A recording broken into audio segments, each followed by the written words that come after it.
Hello everyone. आज हम start करते हैं कक्षा 9वीं की गणित क्लास 9th की मैथ, जिसमें अध्याय 1 का हम परिचय देंगे। इस वीडियो में अध्याय क्या है हमारा, संख्या पद्धति। अगर आप संख्या पद्धति के बारे में जानना चाहते हैं तो सबसे पहले हमें परिचय पढ़ना पड़ेगा कि संख्या रेखा क्या है, प्राकृत संख्या क्या है, पूर्ण संख्या क्या है।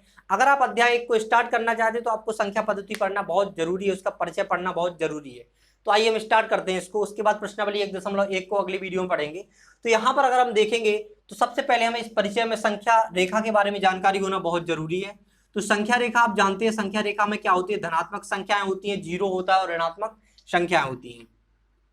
तो यहाँ पर हम क्या करेंगे, यहाँ पर संख्या रेखा में जीरो होता है बीच में। अगर जीरो के हम दाएं तरफ जाते हैं तो आपको धनात्मक संख्याएं मतलब धन की संख्याएं या पॉजिटिव नंबर्स मिलती हैं। जैसे अगर आप यहाँ पर जीरो के दाएं तरफ जाएंगे तो आपको 1, 2, 3 सब धन की संख्या मिलेंगी, और कहां तक जाएंगे, अनंत तक जाती हैं, और सभी क्या रहेंगे, अनंत तक धनात्मक संख्या रहेंगी। अगर आप जीरो के बाएं तरफ जाते हैं तो आपको माइनस की संख्या मतलब ऋण की संख्याएं मिलती हैं, इस तरह -1, -2, -3, और यहाँ तक अनंत तक आपको माइनस की संख्याएं ही मिलती हैं। तो ये हमारा क्या है, संख्या रेखा होती है। अगर हम बात करें इसके बाद प्राकृत संख्याएं, प्राकृत संख्या क्या है, तो आपको यहाँ पर हम इसको मिटाते हैं। तो यहाँ पर क्या है, प्राकृत संख्याओं के बारे में अगर बात करें, बहुत ज्यादा इंपॉर्टेंट क्या है आपका, प्राकृत संख्याएं। इसको हम प्राकृतिक संख्याएं भी बोलते हैं। क्या बोलते हैं, प्राकृतिक संख्याएं।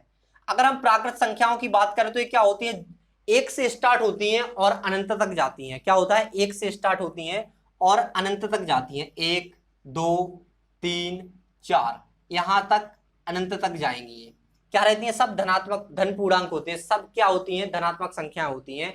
प्राकृत संख्या क्या है, धन संख्याएं होती हैं।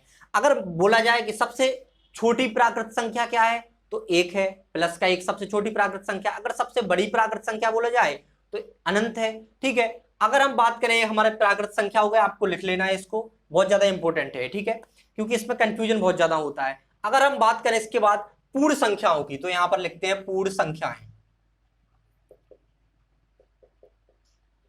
इस पार्ट को, इस चैप्टर को या अध्याय को पढ़ने से पहले हमें इन बारे में जानकारी होना बहुत जरूरी है, इनके बारे में।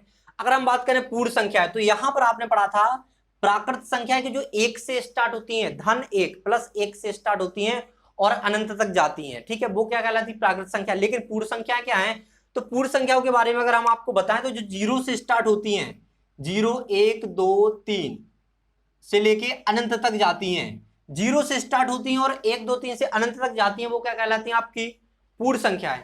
प्राकृत संख्याएं 1 से स्टार्ट होती हैं, अनंत तक जाती हैं, लेकिन जो पूर्ण संख्याएं होती हैं वो 0 से स्टार्ट होती हैं फिर अनंत तक जाती हैं।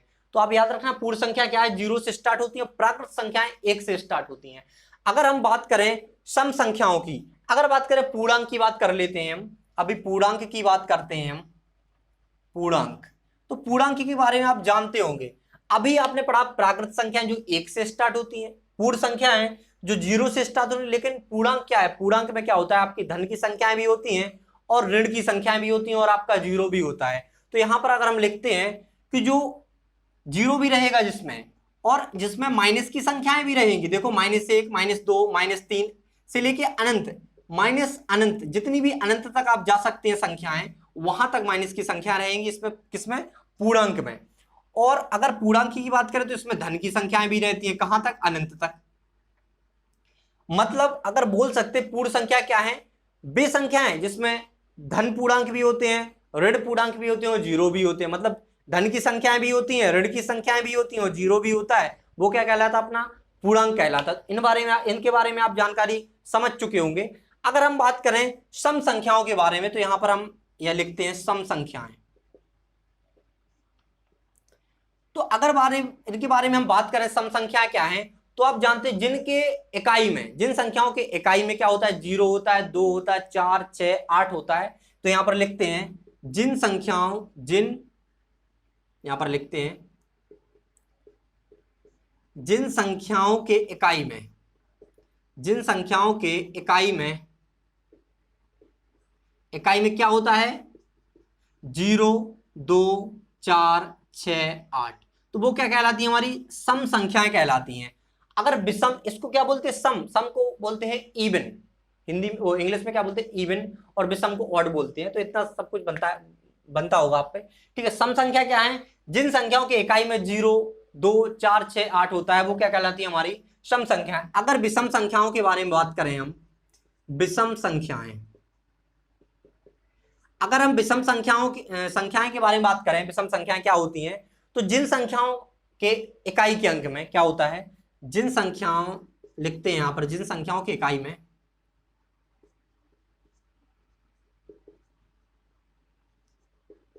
जिन संख्याओं के इकाई में क्या होता है, या तो 1 हो या 3 हो या 5 हो या 7 हो या 9 हो, ये सब क्या है, विषम संख्याएं होगी। अगर आप कोई संख्या देख रहे हो और अगर उसके इकाई के अंक में 1 हो, 3 हो, 5, 7, 9 कुछ भी हो इनमें से, वो क्या कहलाएगी, विषम संख्या। और अगर आप कोई संख्या देख रहे हो और उसमें इकाई में क्या हो, 0 हो, 2, 4, 6, 8 कुछ भी हो, तो वो क्या कहलाएगी, आपकी सम संख्या। अगर हम बात करें परिमेय संख्या की, तो इसमें आ जाता है परिमेय संख्या, भी लिखते हैं हम यहाँ पर, परिमेय संख्याएं। यही आपका लास्ट टॉपिक है यहाँ पर, परिमेय संख्या। इसके बारे में हम इसके बाद हम जो वीडियो डालेंगे उसमें प्रश्नावली 1.1 का पहला प्रश्न आपको हल करेंगे। हर वीडियो में एक प्रश्न हम हल करेंगे ताकि आपको देखने में कोई परेशानी ना हो।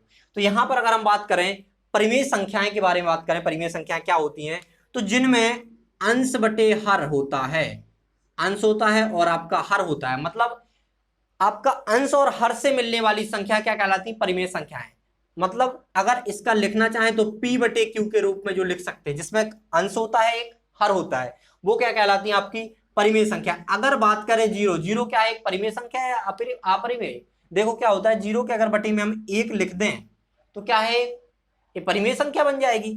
अगर शर्त होती है कि आपका जो हर है, हर बराबर 0 नहीं होना चाहिए, हर बराबर 0, अगर आप इसके बटे में 0 रख देंगे तो कहां से परिमेय संख्या बनेगी, मतलब हर बराबर 0 ना हो तो आपकी परिमेय संख्या हो जाती है। अगर हमने लिख दिया 1 लिख दिया, हमने बोला ये परिमेय है या अपरिमेय, तो आप कहेंगे भैया हमने 1 लगा दिया हर में, आप 1 लगा सकते हैं, तो आप क्या है, ये आपकी क्या बन गई, क्या बन गई, परिमेय संख्या है। मतलब वे संख्या है जिन्हें हम अंश बटे हर के रूप में या P बटे Q के रूप में लिख सकते हैं, लेकिन शर्त यह है कि हर बराबर 0 ना हो, हर बराबर 0 ना हो तो आपकी क्या है, वो परिमेय संख्या है। आशा करते हैं कि आपको अपने अध्याय 1 मतलब क्लास 9 के चैप्टर 1 में संख्या पद्धति के बारे में आपको जो हमने परिचय दिया है वो समझ में आया होगा।